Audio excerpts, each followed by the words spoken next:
and welcome to Flavours of Ulster. We'll not only be showing you the origins of our fabulous produce here in Northern Ireland, we'll be giving you a few recipes as well. We're also delighted to come into the kitchen where we're joined by Chef Callum Irwin as we find diverse and delicious flavours of Ulster.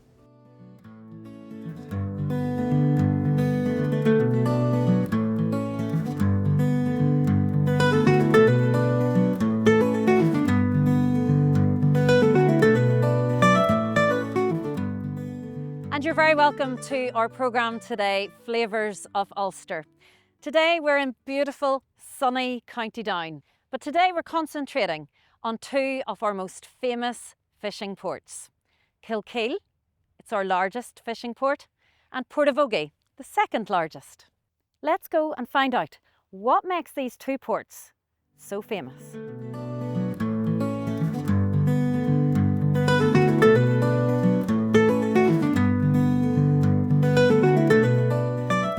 Brian Chambers from Sea Source. Thank you for inviting us down to your office. No problem at all. You're very welcome here to Kilkeel. Not a bad view from the office Beautiful, you have here. Beautiful, yeah. This is absolutely gorgeous, and particularly on such a beautiful day as well. Where else would you want to be? With the mountains of Mourne sweep down to the sea. Exactly, almost poetic. Almost. Oh, I can't take claim for that ever, anyway. Now you work here in Kilkeel. What exactly is your job? I'm CEO of ANIFPO, Anglo North Irish Fish Producers Organisation. So more or less we represent the boats doing the daily, the bureaucracy and managing quotas for the boats on land, the mundane stuff. Well, the important stuff as well. Well, it all has to be done in this day and age. It's all about paperwork as well, you know. Exactly. We've been here for a little while and it is a busy place. Boats coming and going. How many boats would you have in the fleet here? Well, in the fleet here in Kilkeel, I would estimate maybe 50 to 60 boats in the harbour. But then on top of that, you have Arglass and Portavogie as well, you know, so you're talking maybe 130, 140 boats in the fleet.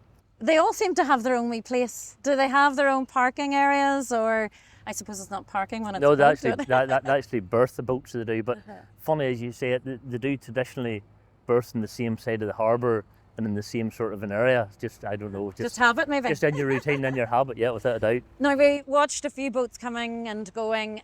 Would most of the boats, I mean, are they away for a day? Do they take longer? Are they out for a few days here in Kilkeel? Yeah, it all depends on what mode of fishing they're taking part in, what they're fishing. The bigger boats down this side of the harbour here would be away for maybe 4 or 5 days at a time. And then as you get up the harbour, the smaller the boat gets, it tends to not do as long at sea. And once you get to the very top end of the harbour, it's really all the day boats. So anything under, say, 12 metres is really in and out every day, possibly 2 days, take a wee bit of ice and fish for 2 days. Now in Kilkeel, of course, Kilkeel is known for the crab that it lands here. Yes. What is so special about Kilkeel crab? I think just the seabed lends itself to it. The crabs are very abundant here, and on top of that, the fishermen have taken a lot of measures over this past few years to make sure that the stock's sustainable. So on the County Down coast here, you have to go about 6 or 7 miles off before you start to get a muddy, sandy bottom. And that's what the crabs are attracted to then, the mud and the sand? No, that's where you get your prawns. Oh, but the prawns, from the shore to 5 or 6, 7 miles off, it's more rock and sand and stone, and that's what your crabs like. So the crabs have that 5 or 6 mile stretch from the shore off, which they really love and thrive in. Is there a particular time of year that you might say get a bigger catch of crab than any other time? We're just coming into the peak season for crabs now, August, September, October. Then it starts to wane down a wee bit about Christmas time, so we're just starting to come into the peak time for crabs. We talked there a wee bit actually about, I mean, this harbour has been busy for a very long time. Yes. It has been all set up to just to help the industry here. Without a doubt. You talked a little bit about the auction sales, Yeah. the cool room. I mean, this is not just a harbour, this is a big working industry. Could you tell us what is over there actually? No, as I say, we've looked over there, we have the fish market, which is almost the entire length of the other side of the harbour. The boats land their catch in there. One half of the fish market is chilled. So if you land your catch during the summer that are early in there's a fish market at 7 o'clock in the morning. So every morning, 7 o'clock? Yeah, And yeah. who comes to that? Different buyers from all around the country, different processors, So do you different have buyers. restaurateurs as well? Not so much restaurateurs now, more wholesalers, and they in turn feed on to the restaurateurs. So, but that's the hub, the fish market, and all the boats. You'll notice there's no boats lying at the fish market, and that's why, because then boats come in and land the catch direct into the fish market. Yeah. No parking bay. Well, it actually says it there, no berthing, so No that's berthing. just why. Berthing. I will get that in the van. It's not parking there.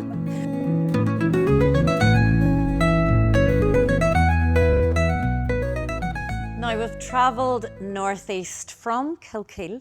Kilkeel, of course, our biggest, largest fishing port here in Northern Ireland, and most southern point as well. We've moved to Portavogie, which is the second largest and the most eastern as well. Now, Portavogie, famous for a few things. Prawn fishing, of course. Everybody knows prawns and Portavogie prawns. I can imagine very few people haven't seen Portavogie prawns on a restaurant menu all over the world. And also the herring catch, mentioned by the wonderful Van Morrison in that gorgeous song, Coney Island, which, don't worry, I'm not going to sing for you. Sam Mawhinney joins us now just to talk a little bit about fishing from Portavogie, from the port here, and also exporting, not only abroad, but home also. Sam, it is lovely to meet you this afternoon. What a beautiful place you have here. The weather, just gorgeous too. Well, absolutely. The sun always shines in Portavogie. So you say, absolutely, and why not? Now, we're just looking over the water. Tell us a little bit about where we are. So we're actually standing in Portavogie Fish Market. So in this over here, this is where the vessels land their catch, and they deposit them on the floor here. And then, as you see over, there's doors out, and they're taken moved off in refrigerated transport. Now, Portavogie, of course, Portavogie prawns, but also the herring catch, very famous. What is it about those two catches that are intertwined into the history of this beautiful place and the Portavogie port? Yeah. Well, certainly, as far as the herring are concerned, it's historical now. But at from the turn of the last century, the beginning of the 1900s, up until the mid-80s, there was always herring fishing from Portavogie, and indeed in those early days, and small boats like maybe like 10-meter boats, and some of them open. They followed the herring from the Shetland Islands right down the west coast of Scotland, off the coast of Northern Ireland, and on down in Ireland, and finished up down at Kilkeel. Wow. So the herring was part of the tradition here, but towards the end of the 80s, the type of vessel changed, because at that time it was boxed at sea, and the vessels changed to refrigerated tanks. Perhaps wrong of me to say it's maybe the older generation who would go for the herring. Well, certainly the older generation in Northern Ireland are herring eaters, but the taste for herring throughout the world hasn't diminished. In the 80s, there was maybe 60 pair trawlers fishing on the Northern Ireland coast from Portavogie, Arglass and Kilkeel. That's now down to two vessels, and those two vessels can catch the quota. The quota is the total allowable catch. They can catch it on their own. And talking about prawns, we just have to take a little look in front of us. Now, I could eat prawns for breakfast, lunch and dinner all day. So you're going to have to explain a wee bit more about what we have here. So these ones here, these are small tails. So this is the whole prawn, and this is the smaller version of it. So the small tails, the meat's extracted, the head's taken off on the vessel, and they're landed like this, and the small tail, the meat's extracted from the shell, and that becomes breaded scampi, and then they're sold in supermarkets. 95% of those prawn tails, in the breaded scampi form, are sold in the UK and in Ireland. It's very much in-house. It's a Yeah. UK product. Well, in the Republic as well. And what about the But langoustines? so I mean, the- are we as fond of the langoustines in this part of the Well, world? I think we would be, but these are very expensive. Heavy. But- The yeah, claws are heavy, yeah, aren't they? Yeah. But the meat, I mean, the meat And majority of it there, but also and in the claws. claw. Yeah, there's meat in the claws as well. So these But are. it's quite the thing to be able to extract, isn't it? It's almost like an art form being able to eat a langoustine. You don't want to do it in front of a first date or a stranger. No, you certainly do, or with a white shirt. No, exactly. But these are exported to Europe, to France and Italy and Spain. But these ones here, these prawns here, are actually frozen on a vessel. So that this is, it is an innovative system now that as soon as the catch come on board the boat, they're frozen straight away. And sorted what are frozen. the main benefits of doing that? It really adds to the quality of the prawn. Now these ones here, they'll be landed today and they'll be frozen probably tonight.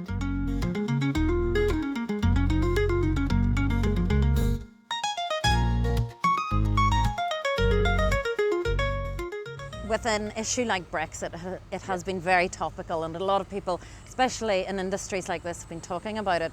I mean, has the government relaxed restrictions or imposed different restrictions since Brexit has been introduced?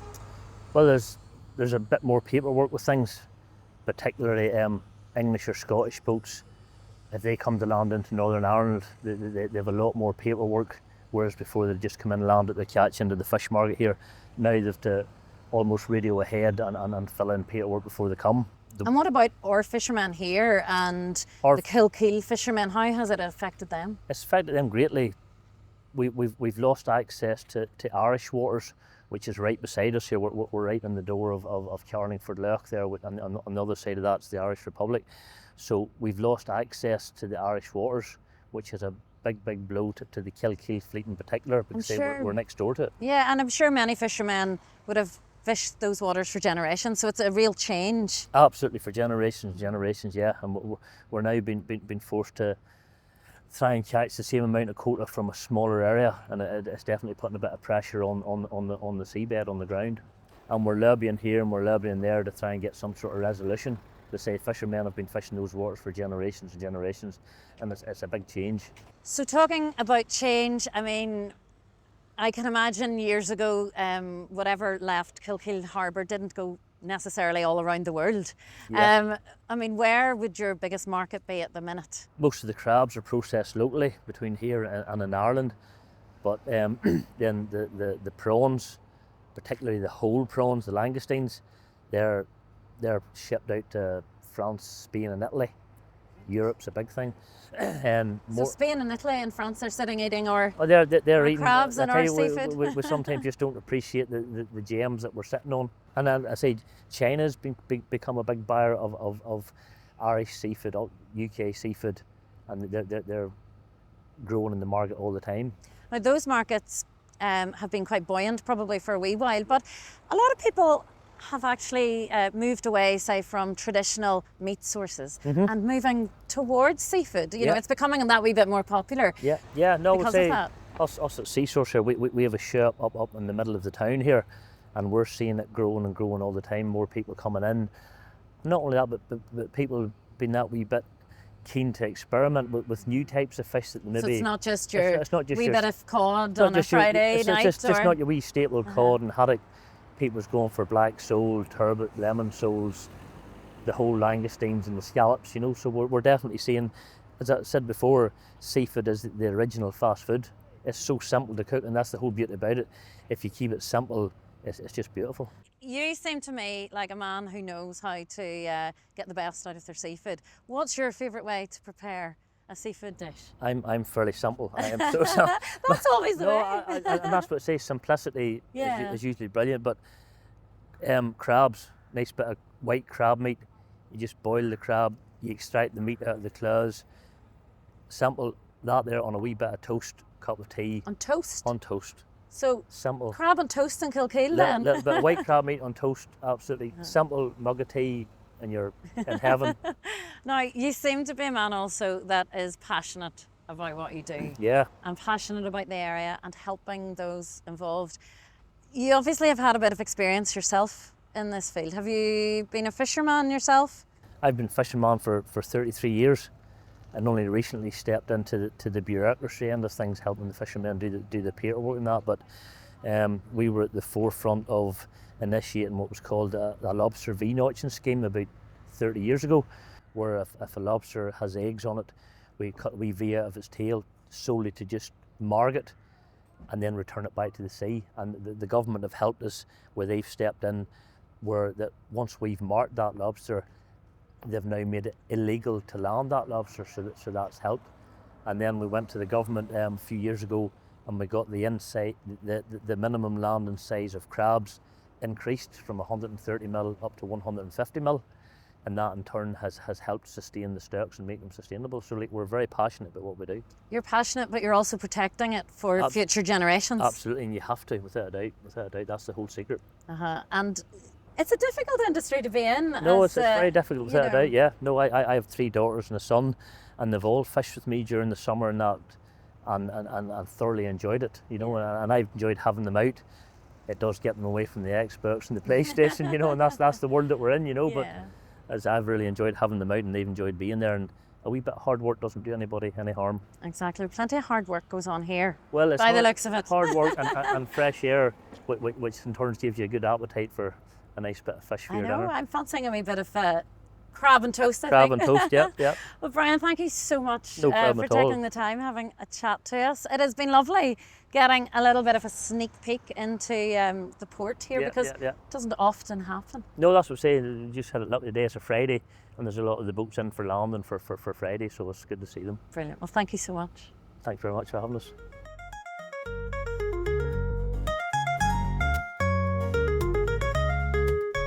Now, with Brexit, how did Brexit affect things here? I mean, government restrictions, did they ease a little or more come in? Well, nobody, and I don't want to make this into a political discussion, but nobody was keener on Brexit than fishermen. But in many ways, the fishing was let down by the Brexit negotiations. So did it make things more difficult? There was a small increase to the total level catch, but it didn't really make much difference to the fishermen here. And so in that way, having sort of wished for Brexit and hoped for Brexit and campaigned for Brexit, it was a bit of a disappointment. But the Northern Ireland Protocol and the Windsor Framework allowed us to trade with the South. 95% of the prawn tails go to Kilkeel, and maybe 75–80% of the whole prawns that we land go to factories in the Republic of Ireland. So that was unfettered, and we were fortunate enough to be able to do that. So there's still the market there. It's still buoyant. It's It's healthy. Yeah, it is. It is. It's now, talking about, we've got a healthy market as an industry. What is the situation now? I mean, is it difficult to attract young people? And yeah, it really is. I mean, it's a real big problem for the industry as a whole. From Fraserburgh, Peterhead, Aberdeen, the whole way down the east coast of England, the whole way down the east coast of Northern Ireland, the Republic of Ireland. We're totally dependent on Indian, Ghanaian and Filipino crewmen to crew these vessels. Very few boats have a crew of what we would call home lads. There's a percentage of non-EEA fishermen on board every vessel. Now, why is that? I don't know where it's young guys are looking for a better standard of life. Even your telephone, the Wi-Fi. These guys want to be in contact with each other 24 hours a day, and sometimes at sea it's not possible to do that. And do you think anything can be done to attract younger people back in? Because you don't want to lose that connection to the land, to the sea, to the local area, and those families perhaps that for generations have been connected. Yeah, well, look, we're trying hard to reintroduce young people to the fishing industry, but it's not easy. It's a work in progress. It's a work in progress, and it's not easy. And what about yourself, Sam? I mean, talking about being involved from a young age, I get the vibe you've been involved in this industry in this area for quite a little while. Well, my grandfather owned a fishing vessel and was sort of brought up with the fishing and you know, when you live here, you live so close. You live so close to the harbour. You live so close to the sea. It's in your blood. Yeah, it is. It is. Oh, I hope so. And it's something that, I mean, you're very proud of as well, I'm sure. Absolutely, and you know, the people, you know, the fishermen of Portavogie and Arglass and Kilkeel, you know, we've an industry that we all are proud of, and hope long may it continue like that. Sam, lovely to get a little bit of an insight, and thank you so much for taking the time in beautiful Portavogie. Thank you. Thank you.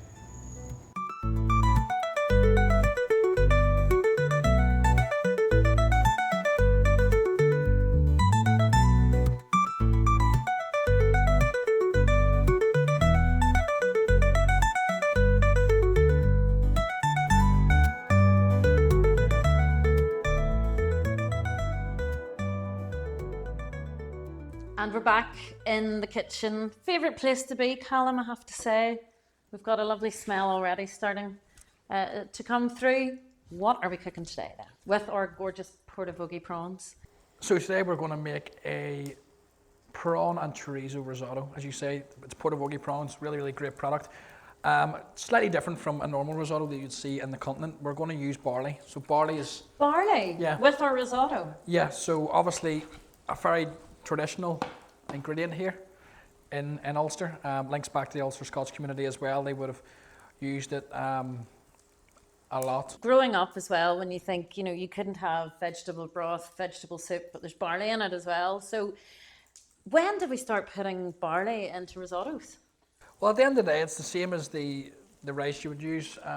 It's a grain, so we can utilise it in this format. It's slightly different, but it should hopefully turn out really, really tasty. But I've got my chorizo in here anyway, Eve. I'm slowly rendering this down just to extract the flavour. It's quite a slow process risotto. So rendering this down, and it's that just about getting the juices, the flavours into the pan. Exactly that, yep. And we have a little bit of diced shallot here. So I'm going to add it. As you can see all the lovely oils coming off. Beautiful. And you put a little bit of the broider gold in here? Yes, indeed, just to help it along. So we'll add our shallots, give that a little toss. See the colours already. And again, we're just keeping all the flavour in that pan. A little bit of garlic, we'll just grate it in. Grated as opposed to chopped? Yeah, it just keeps it a wee bit finer. Chop, you might get a big chunk of garlic and it might just overpower. So we want just a nice subtle garlic flavour throughout the dish here. Now we need to watch our garlic. Garlic burns very fast, but as long as we treat it okay, there's a wee bit left there. And what would the main difference then between cooking it with barley and cooking it with your risotto rice? I think flavour, it'll be slightly different. Colour-wise, it'll be slightly different, but all in all, it shouldn't be far off. Another important step, Eve, is on the side here, I have a fresh veg stock. It's very, very important to boil your veg stock on the side, so you can see it simmering away there. You always want to use equal quantities, so we've got 500 grams of barley in here, and we have 500 mils of stock. So what I'm doing at the minute is just toasting that off in the rendered chorizo fat. And that's good tossing skills there, because it didn't even spill one. Had I tried that one? So we want to just make sure we're just giving them a little toast. Now this stage is important. You're nearly looking for... Oh, the smell. You're looking for the barley, to go like a translucent. You'll actually listen to it, a bit like Cocoa Pops. Okay. You'll hear it pop a little bit. Uh-huh. Looking for a slight... You see the way the colour's all changing? You can nearly see the little individual kernels starting to... A little bit golden. Yep, lovely. A little bit yellow. Now I'm going to crank up the heat a wee bit, so I'm going to 8 here, probably in medium to high heat, and if you're using a gas stove. Now I'm going to add some white wine. And what this does, it deglazes it, so we should hear exactly that noise. Yeah. Any white wine should do. Probably a Pinot Grigio more rather than a Sauvignon. It'll be too acidic, your Sauvignon, and we'll just boil that right off. So as you can see, we've got our veg stock boiling away here. Now it's very important you only add 1 ladle at a time, so we're not tipping the whole pot in. So And what is that? You always hear that when you're making risotto, and you're advised to do that. Why do you do that? it's all about sort of understanding that if you add this, nothing's exact. It's not mathematics cooking. Okay. And again, the alcohol's getting burned off, or Yep. you could get a little glass beside you if You could. preferred. Uh-huh. But we're during the day here, so maybe later. Eve. So yeah, you literally just want to cook that right off until it's near enough evaporated away to nothing. And it's just about keeping an eye, keep watching it, keep Yeah. looking, and smell. It's just beautiful, actually. Yeah, this stage is not a good time to go to the toilet. So we need to make sure we're watching it. The oil, then that'll bring a nice flavour as well to it, or does that just add a wee bit more colour? Initially, it just allows the barley to toast. It does add flavour. So at the end, this process is more about cooking the ingredients. So we're cooking our chorizo, we're cooking our barley. We've got our veg stock on, we'll add it slowly. And you can see there's very little wine left there. And then at the end, we'll add more oil, butter, cream, seasoning, and it'll be a well-rounded dish. So we're just adding 1 ladle, evaporating it off, checking our grain, okay, not ready, add another one, and continue that process until our grains are cooked. I'm just going to turn the heat down slightly.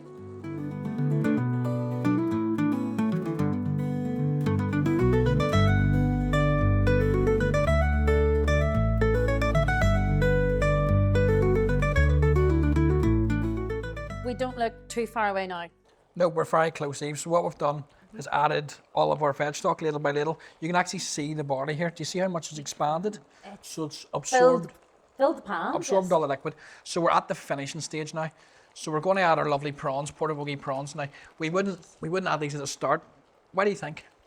They'd just be too rubbery and too overdone. Exactly. So Yeah. we're going to add a couple of handfuls of prawns. Now I prepped these prawns earlier just to make sure that the little track out of the back of them was out. That's a little black line, you'd see. So you just remove them with a small paring knife. And we don't want to overcook these. As you say, they will go quite rubbery. Okay. So we've got our temperature right down. We're going to add some Parmesan just to bring it together. We're going to add fresh chives. Get them in there.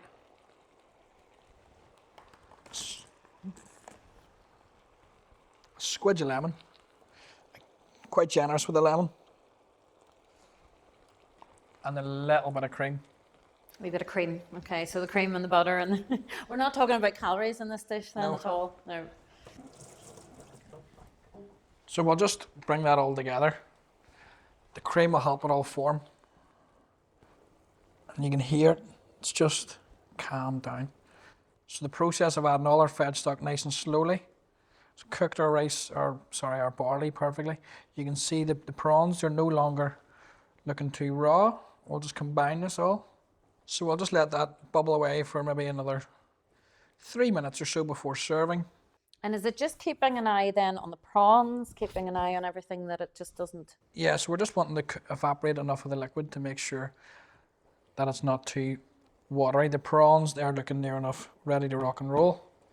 We'll leave it there for a couple of minutes just to let the last little bit evaporate and for everything to come together. And I think we're ready to eat. I think we are. I shall get plates. I think a bowl. I think a bowl. I like the sound of that.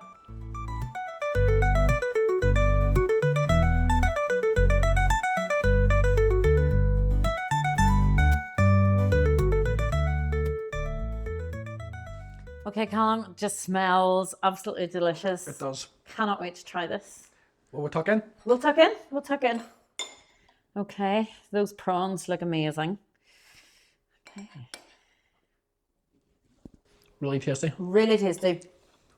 All the flavours just come together, and it is really earthy. It is. The texture's completely different, but it is absolutely beautiful, and it works. It does. The barley's changed the consistency rather than the normal risotto as well. It's a lot more separate, but I actually like it. It's got a good bite to it, and the prawns are beautiful. It has a bite to it, and do you know, it's a real hearty meal. Absolutely beautiful. Really different, but just gorgeous. Thank you. Thank you.